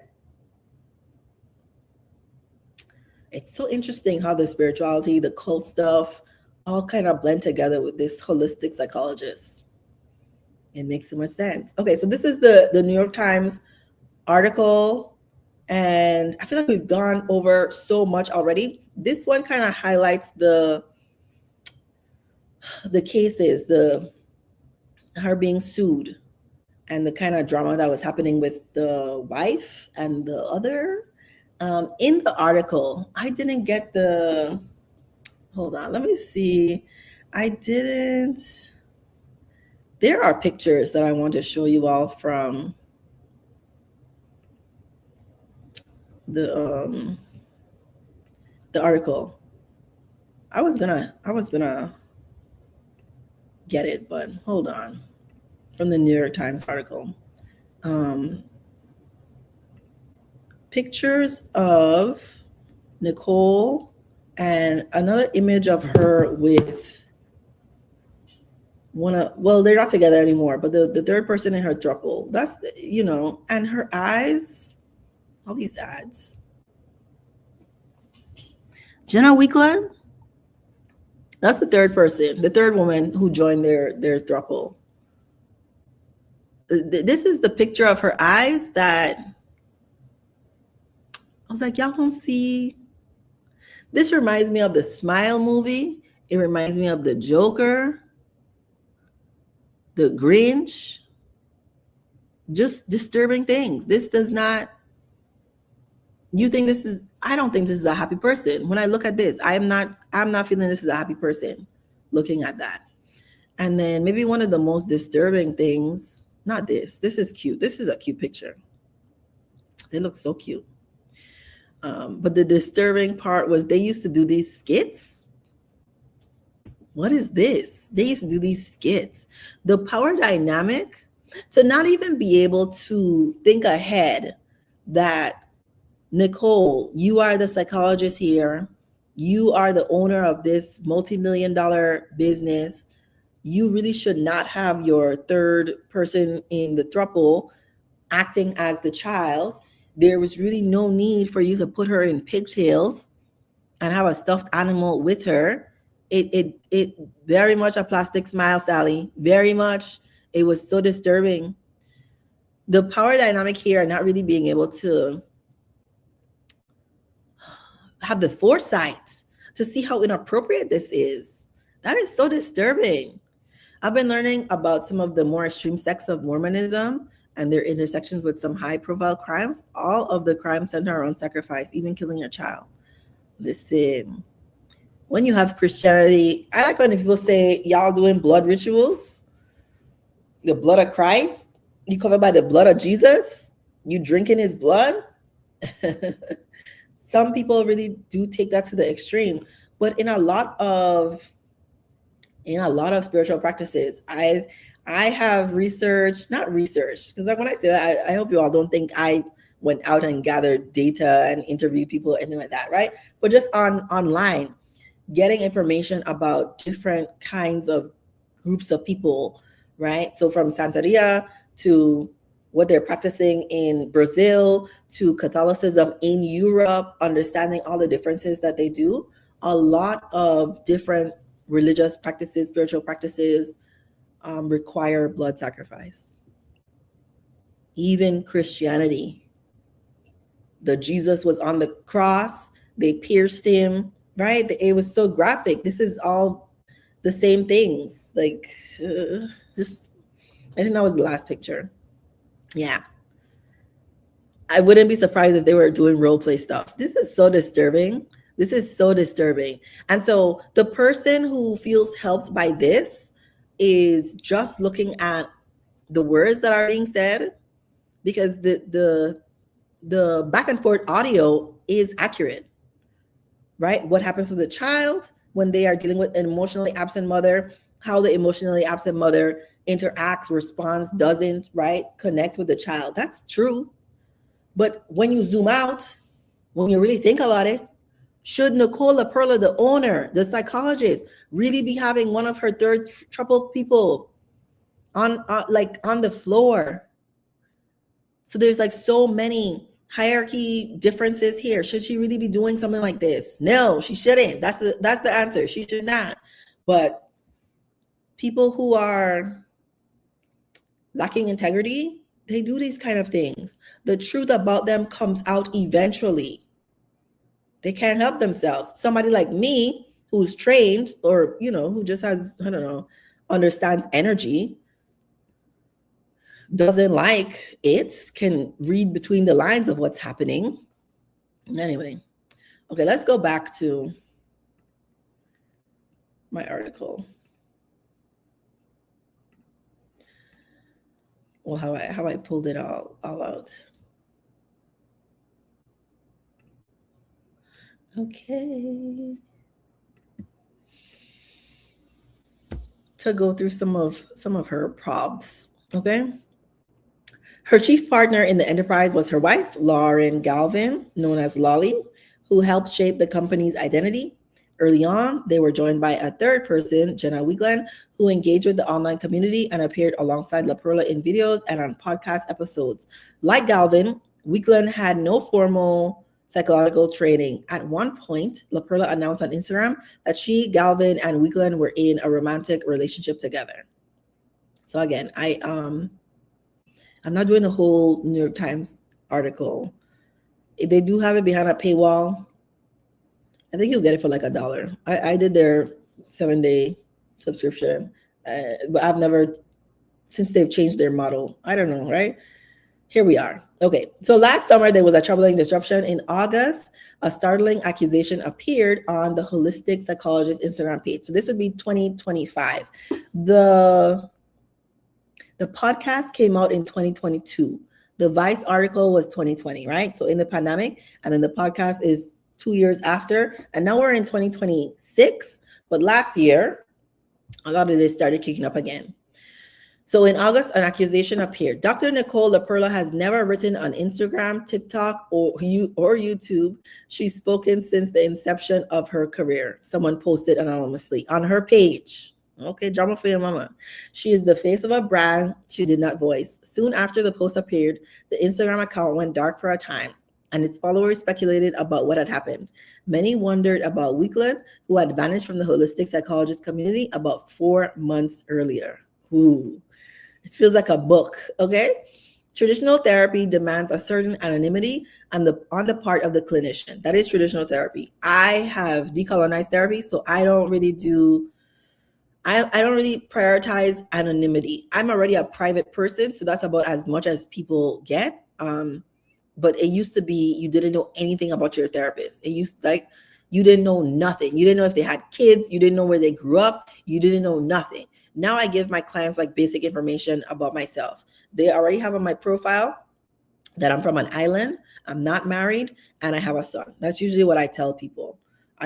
Sometimes when people ask, when I'm traveling and stuff, going on break, They might ask where I'm going. I'll give them that piece of information, but that's about it. But that's more than therapists used to give. Okay.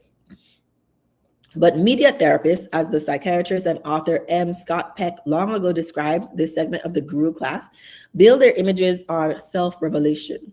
Given that LaPera had shared so much about her own life online and in popular self-help books, it was logical that her followers would be curious about what had changed, right? I do think it would be her ethical responsibility to let people know when there is a change in relationship.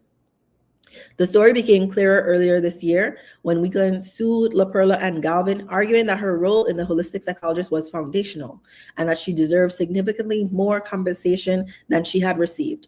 LaPera and Galvin then filed a lawsuit against Weekland, accusing her of misusing company funds. The civil cases, which include allegations of assault, were soon accompanied by police reports. All of it suggested that LaPera's life was marked less by an acquired serenity than by instability and crisis.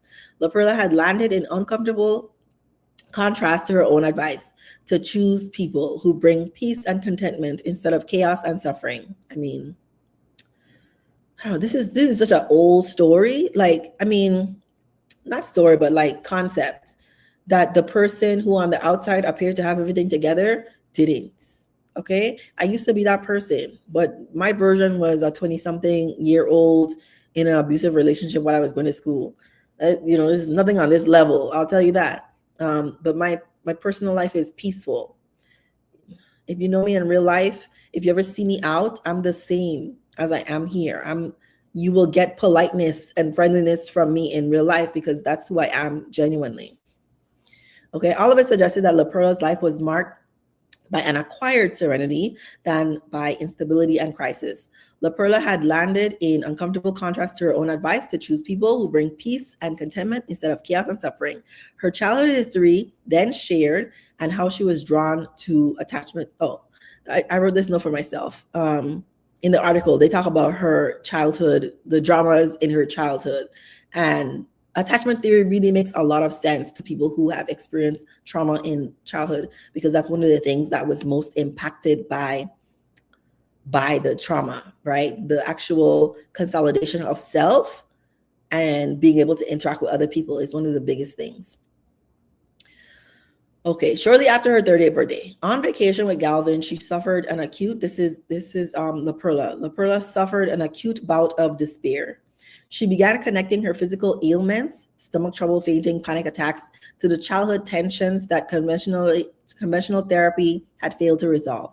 Now, when I was in training, I think panic attacks was one of the concepts I had such a hard time with. I read it. I would read the thing over and over again, the diagnosis over and over again. I'll be like, I just do not understand. What is a panic attack? What does it look like? Why do people have them? I just had no concept. Even though I had lived most of my life with a low level of anxiety, I still have never had a panic attack. So it was so hard for me to understand why someone could get there. But panic attacks are a sign of moderate to severe anxiety. It's really quite the disruption. People think they are dying, okay? And so that usually comes from a severe level, moderate to severe level of trauma in childhood. Sometimes people have, I'd say trauma. It might not have happened in childhood, but to get to the point where you're having these panic attacks, it's usually a really big stimulus that impacted how the person is processing the world. With Galvin's help, LaPera undertook the slow and steady work of repairing her body and mind. The couple began every morning with meditation. Oh, and I've helped people with panic attacks. I just want to brag a little bit about myself. It's so hard to extinguish. Okay, but your girl, okay. They studied nutrition and lifted weights. They married and imagined the new professional path that led to the creation of the holistic psychologist.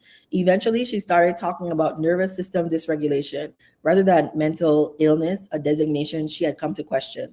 I don't see why. I mean, I do see why.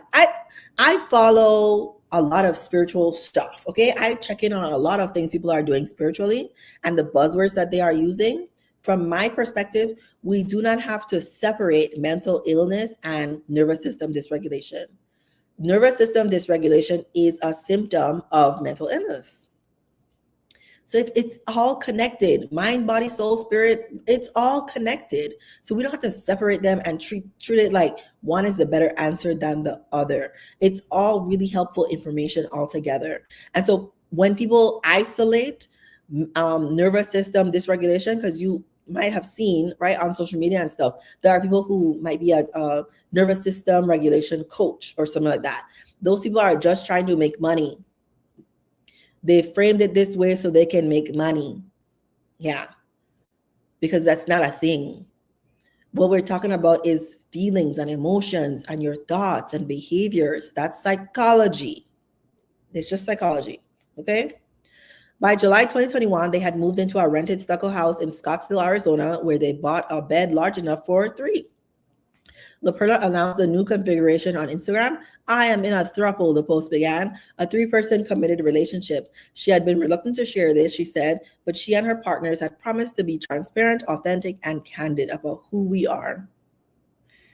I think thruples are doable.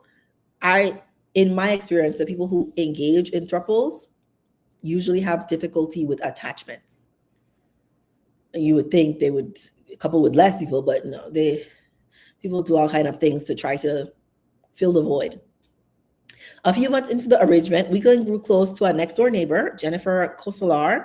From the beginning, Kosalar said in an interview she overheard arguments coming from the backyard, some of which frightened her daughter. Jenna once asked, "Can you hear us? What can you hear?" Kosalar told me, and I told her I heard a lot of accusations. Kosalar told Weekland that she was particularly struck by her partner's habit of constantly telling her that she was the problem. Toxic relationships. In a standard scenario, Weekland is on the floor. I showed y'all the picture, right? This is a different section where they're talking about some of the power dynamics. Weekland is on the floor, hair in pigtails, clutching a stuffed penguin. In one clip, her character explains that she feels loved only for her accomplishments. That won't matter when you're at Harvard, LaPera responds, demonstrating the worst possible parental reaction. Other videos had Weekland acting as the patient to LaPera's therapist. Given the underlying power imbalance of our actual relationship, Weekland said, those just made me feel sick. It just blows your mind that these are the people who are presenting themselves as self-help, Kosalar said, after they were tracking her, because apparently they were tracking her. Why were they tracking her?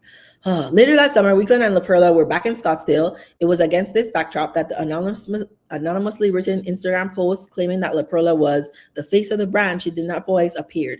In fact, Galvin had written it, as she and LaPera later admitted in their legal findings. Now, why should she do that? This was not Galvin's first expression. This is the wife, right? This was not Galvin's first expression of volatility. In 2012, according to New Jersey public records, an order of protection was taken out against her in a domestic violence case. Several years later, Galvin came under the scrutiny of Pennsylvania regulators, who fined her $3,000 for diverting money from a GoFundMe she had ostensibly set up to help the homeless into her own bank account.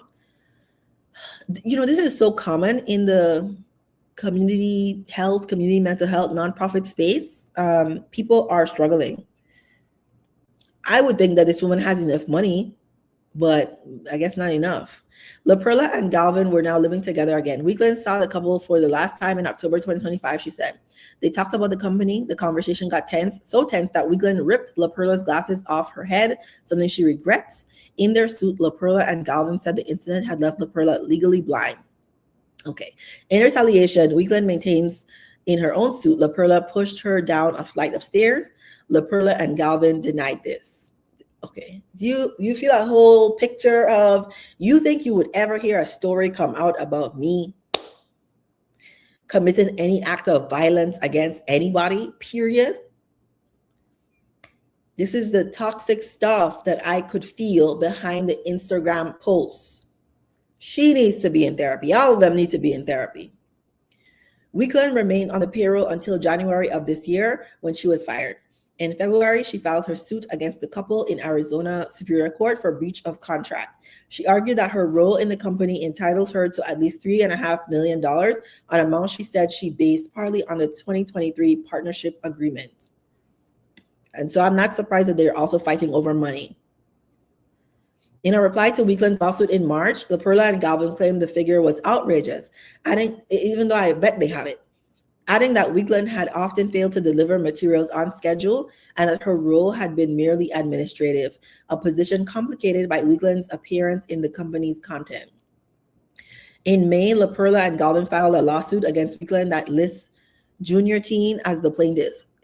The suit paints Wigland as angry, lazy, and manipulative. LaPera described her differently in her 2023 book, How to Be the Love You Seek. Jenna quickly established herself as an essential member of our team, she wrote, bringing communication and leadership that complemented the strengths Lolly and I had. Among Wigland's claims is that she helped brainstorm the books and should receive some profit. But in their response to Wigland's suit, LaPera and Galvin stated all books were written solely by LaPera. I don't believe that for a second, okay? A spokeswoman for Flatiron Books, which published Reparenting the Inner Child, said the book was written with a ghostwriter. I don't need anybody to tell me that this lady lies. You could just see the chaos that she lies. Taken as a whole, the documents provide a view of unhinged behavior among the women who seem fixated on arguing and surveilling one another. Wigland acknowledged that all three had frequently recorded their fights. In her suit, Wigland maintains that Galvin threatened to release private recordings of her, including nude videos, and that LaPera did nothing to stop Galvin's extortionist threats. The couple in response claimed that Galvin had not threatened to send nude images, but rather videos of Wigland being physically abusive. Wigland went on to file a complaint regarding the matter with the Scottsdale Police Department. LaPera has filed her own report with the police, maintaining that Wigland improperly used her credit card last year to make thousands of dollars worth of purchases on Amazon and elsewhere. Wigland denied that claim. In their lawsuit, LaPera and Galvin further alleged that Wigland had misappropriated a total of more than $1 million of corporate funds for her own use. Probably. Wigland denied this too, saying in an email that the expenditures were all business related.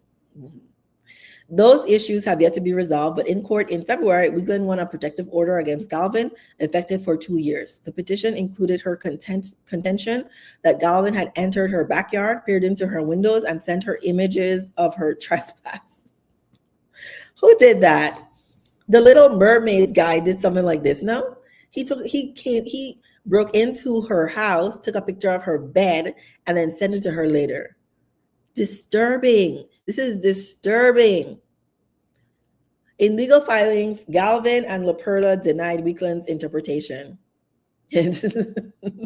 What happened there?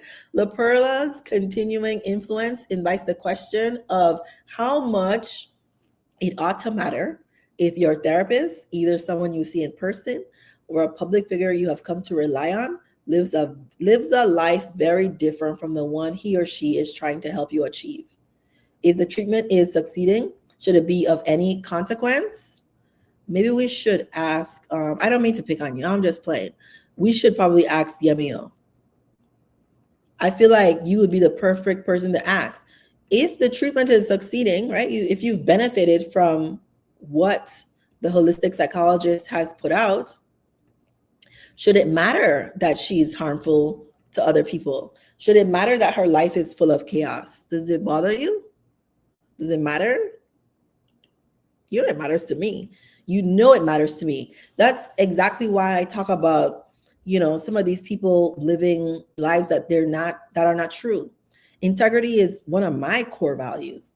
I like people to be consistent with what they say and what they do. If they're not, to me, they're lying. And a liar is one of the things I dislike the most about people. Be authentic, be real. That's what I value. And so I only seek teachers who I feel for sure like the energy is one where they are actually living the life that they're talking about.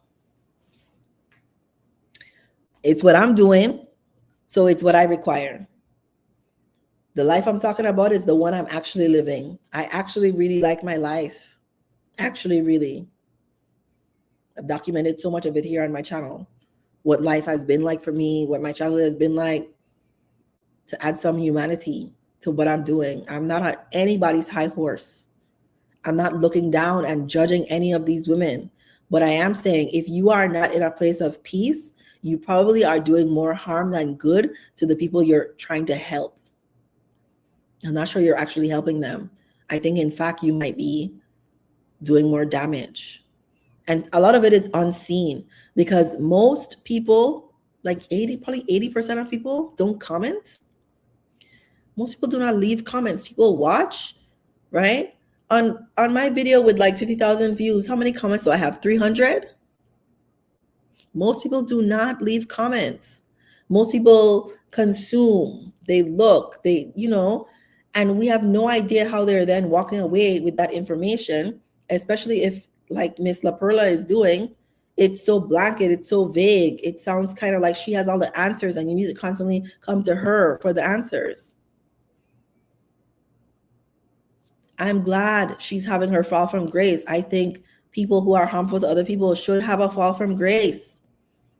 I think there is always room for repair, for improvement, but people actually have to do the work to get to that place where you're genuinely living in peace in yourself and with other people. What would it take? It took me 10 years. 23? When did I move to Atlanta? 2019? When I was 23 years old, up until right around 30. I had the Saturn return. Okay, I was a different person around 28, definitely by 30. I'm 37 now, so I've been living this life for a while. I've been a licensed psychologist for a while. I'm exactly the kind of person to speak on it. So that is the truth about the holistic psychologist, the harmful psychologist. Yes, she's helped some people, but she's probably harmed more, and we probably will never hear their stories. Any questions? Any thoughts? I'm so like, sometimes I want to title my videos, don't follow XYZ, follow Dr. Shareece. Like, I'm not surprised that me, a genuinely authentic person who is actually here to help and not sell you anything. I don't have no healer circle. I would never have no healer circles. I want to do a workbook. I probably will never do a course. I might do a course, but I probably would never do a course. If I do a course, I'll do a lot of explanation about why I think it's beneficial and for who specifically it's beneficial for. But I'm not constantly trying to sell people on things. That is the way to get rich in America. A course? You know how much people make this? That's what helps people get to a millionaire status, selling courses. Sell a course for $200, $300. But I understand that a big part of healing is being in community, having someone witness your growth and change and you practicing. And so that's where I am right now. Maybe at one point in life, I'll do, maybe group workshops or like in-person something, or a year-long program for a cohort or something, but it will be high contact. You understand? You will see me. I will see you. That will be a part of it. A course where you just download and you do it on your own, half the people never even open them. They just bought it because they feel, it's sort of like when people buy books, buy self-help books. I think just being close to it will help me. It won't. You actually have to do the work and practice with somebody else. So this stuff is very, very important to me. I'm very passionate about healing and being a good person and living a joyful life. It's basically what my channel has been about, the merging of spirituality and psychology and the big role that relationships play in our life. And I don't just talk about romantic relationships.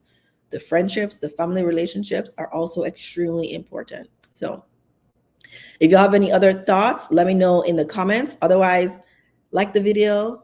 I'm sure all of you are subscribed, but if you're watching this on the playback, please subscribe if you're into this content.